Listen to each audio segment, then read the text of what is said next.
Sa loobin ni Looney tungkol sa usaping GOAT o greatest of all time ng battle rap sa Pilipinas. Ang latest na usapin patungkol kay Bugoy na Koykoy at mga asawa nito scripted. Ang unang video natin ngayon ay ang dati pang interview ni Sir Hinyas tinaguri ang hari ng tugma na si Looney. Marami nga ang nasasabik sa pagbabalik nito sa battle rap. Ito ang inaabangan ng karamihan kung paano siya mag-construct ng mga linya niya, kung paano siya magpatawa at kung paano niya ito ibato sa kalaban niya. Na talaga namang hahangaan mo siya sa lahat ng aspeto. Pero sa ngayon, panoorin muna natin ang saloobin niya sa naunang usapin. Let's go! Yo, what's up? Andito ang isang hari ng tugma kasama natin. Ang katanungan bago matapos ang taon, simula sa umpisa ng battle rap sa Pilipinas hanggang sa kasalukuyan, sino para sa iyo yung GOAT ng battle rap? Para sa akin, yung GOAT ng battle rap. Pwede boto sarili Sa buong mundo, Hindi, sa Pilipinas lang. Pilipinas, mula nagsimula yung siguro kulang pa yung oras para magsabi kung sino yung GOAT. Para kailangan pa siguro tumagal pa na isang dekada. Dahil parang hindi pa rin nag-aabot lahat eh. Kumbaga meron din mga inactive ngayon. Merong mga active na pwede sabihin sila yung GOAT. May mga inactive na tulog lang dyan. Pero hindi mo alam kung kailan to pa. Omsim. Para sa akin, sino yung GOAT kasi napaka-ano yan eh. Napaka-usapang panginuman yan. Kumbaga pag sinabi mong GOAT, Debate lagi. hahaba talaga yung usapan. Design talaga yun para sa ganung mga usapan. Pero kung tatanungin mo ako, para sa akin, moving target yan. Okay. Pero kuya, ito last question pala, pahabol lang. Anong pakiramdam? Kasi so far, ikaw ang GOAT ng karamihang MCs na in-interview ko. So anong mensahe mo sa mga Mensahe saan? sa mga tumitingala sa'yo at tumitingin sa'yo bilang GOAT? Siyempre nakakatuwa naman na tinitingnan nila ako sa ganyang point of view. Nakaka-flatter siyempre. Sino ba naman ang hindi mag-isikap na maging isa sa mga pinakamuhusay? Kaya naman tayo naging rapper para ipakita yung skills natin. So para sa akin, maraming salamat na tinitingnan niyo ako na gano'n. Pero para sa akin ang mga magagaling eh, sobrang dami. Sobrang, lalo na ngayon, kumbaga iba't ibang specialty, iba't ibang lingwahe, iba't ibang estilo. Kaya napakaganda ng hip-hop dahil napaka-diverse ng mga styles na pwede natin pagsama-samahin. At may kanya-kanyang audience na pwede nilang sabihin na kanya-kanya nilang GOAT yun. Yes sir. Maraming salamat, Kiruns. Let's go. Sa kabilang balita naman, ito yung mainit na usapin ngayon patungkol kay Bugoy na Koykoy at sa mga asawa nito na scripted daw.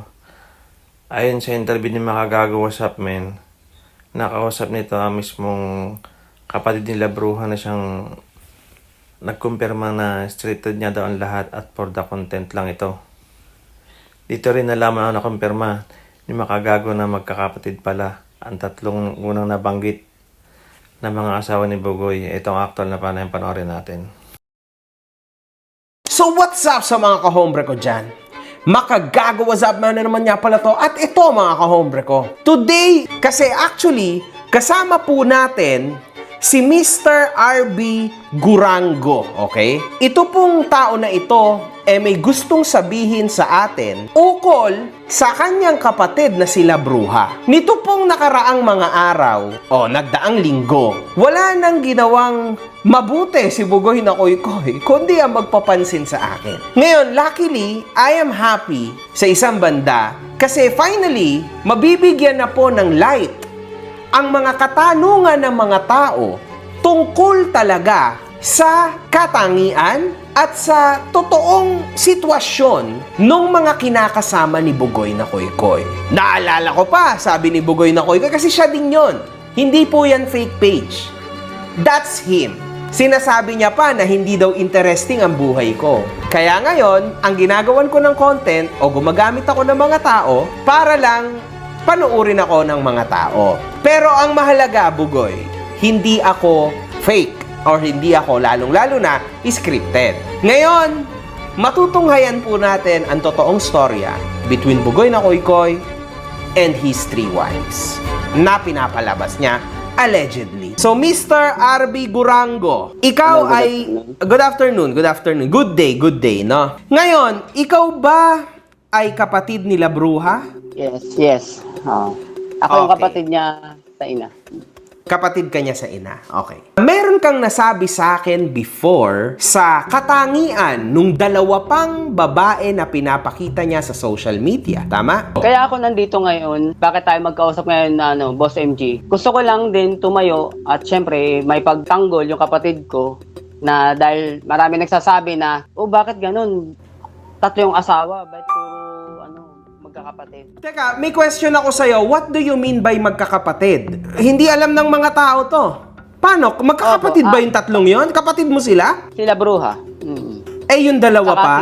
may kapatid pa akong dalawa dun eh. So, kapatid mo yung tatlong babae ni Bugoy na kinakasama niya ngayon? Ngayon kasi yung isa wala na kasi nagpakasal na eh. Okay, so bali Kumbaga- dalawa na lang yung nandun na kapatid mo na kasama niya.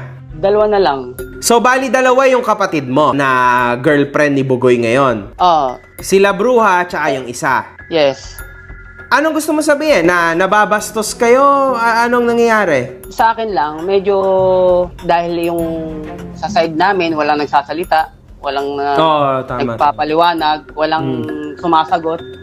Kaya lang din ako naglakas na loob na makipag-usap sa iyo, Boss MJ, para lang din sabihin na yun is content lang, trabaho lang. Yun lang yung ano ko. Content Hindi lang siya- pala yun. Siyempre, lalo na may na ano na rin na bata. Na siyempre may blurred naman eh. Oo. Kumbaga, okay.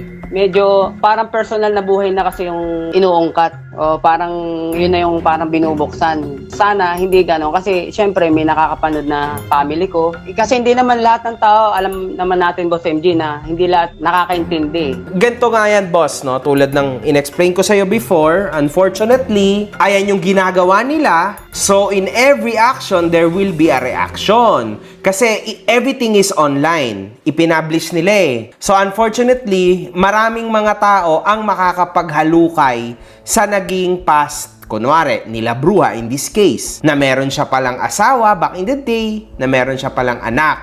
Ang hirap niya kampihan, no, sa part na yan. Kasi hinanap niya yan eh. As you said, in this case, na scripted lang ang lahat ng ito kay Bugoy na Koykoy at kila Labruat do sa isa mo pang kapatid. At the end of the day, naglalaro-laro lang sila.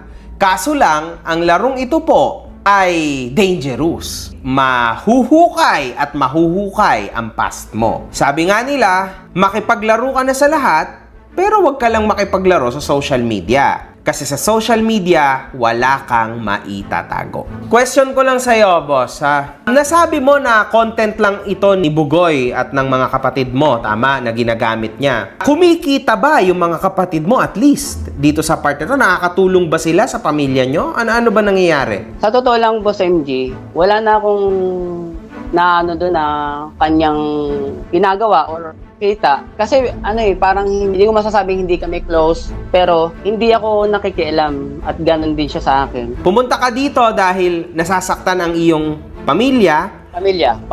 And nasasaktan ka rin, tama? Sa nangyayari na ito, di ba? Tama kasi? Kasi nabababoy na yung pamilya, tsaka yung mga kapatid ko rin dahil hindi na maganda yung lumalabas sa comment o nababasa na bakit ganun. Oo, tas parang isa lang yung lalaki, tama? Paano nangyari Oo. yun? Pero yung mga yun is content and trabaho lang. Siyempre, bago pumasok yung kapatid ko, nagsabi muna na trabaho lang, content lang. Para lang din, halimbawa, mapanood lang ng mama ko o ng papa niya, ng tatay niya, hindi magulat, aware na that's the content. So in short, yun ang gusto mong malaman ng mga tao na for the content lang yung ginagawa nila Labruha and nothing is real. Tama? Yes. Okay. So clear na para at least mabawasan, no? Yung hatred. Ayun muna ang balita natin sa ngayon mga tropa. Agree ba kayo na si Looney ay isa sa mga GOAT natin sa battle rap? Comment down below at pag-usapan natin. Ano naman kaya ang panig ni Bugoy sa usapin tungkol sa kanya? Abangan natin. One love, peace, I'm out, yo.